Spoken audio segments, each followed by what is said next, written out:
मराठवाड्यातला दुष्काळ हटवण्यासाठी आता पोलीस खात्यानेही पुढाकार घेतलाय।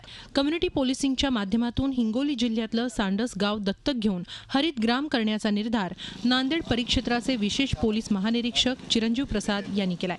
या गावाचा कायापालट करण्यासाठी पहिल्या टप्प्यात जलसंधारणाच्या कामांना सुरुवात झाली आहे। ओढ्याचं 25 किलोमीटरचे खोलीकरण आणि सर्वेकरणाचं काम आहे। त्याच्यापैकी 500 मीटरचं काम हे पहिल्या टप्प्यामध्ये झालेलं आहे। त्यामध्ये आम्ही 15 फूट खोल आणि ॲव्हरेज 30 फूट रुंदी असं काम झालेलं आहे। आणि असं पुढचं काम आम्ही पावसाळा संपल्याच्या नंतर पुढचं उरलेलं 24.5 किलोमीटरचं काम करणार आहोत।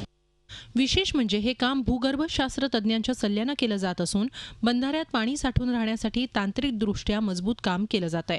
जलसंधारणाच्या कामाच्या पहिल्या टप्प्यात 500 मीटरवरील काम पूर्ण झालंय। त्यात 100 मीटरवर मध्ये बांध टाकण्यात आले।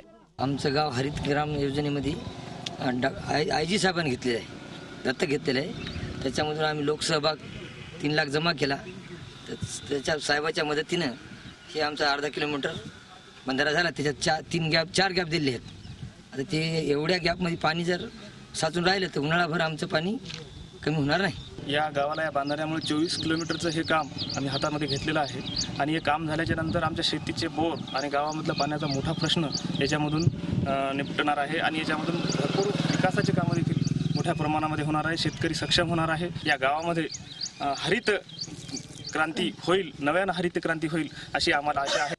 कायदा आणि सुव्यवस्था राखता सामाजिक भान ठेवून पोलिसांनी हाती घेतलेल्या या स्तुत्य अभियानाला लोकसहभागाबरोबरच जालन्यातल्या अरुणिमा फाउंडेशनच्या रघुनंदन लाहोटी यांचंही मोठं सहकार्य होत आहे। जिल्हा प्रशासनाच्या आदेशावरून कृषी विभागामार्फतही कामं केली जात आहेत। गावातील लोकांच्या सहभागातून त्याचप्रमाणे प्रशासनाच्या जे काही शक्य आहे, ज्या योजना आहेत, फंड आहेत, त्याचा वापर करून आणि पोलिसांचं जे काही योगदान आम्ही देऊ शकतो ते योगदान देऊन हा कार्यक्रम या ठिकाणी राबवण्यात येत आहे।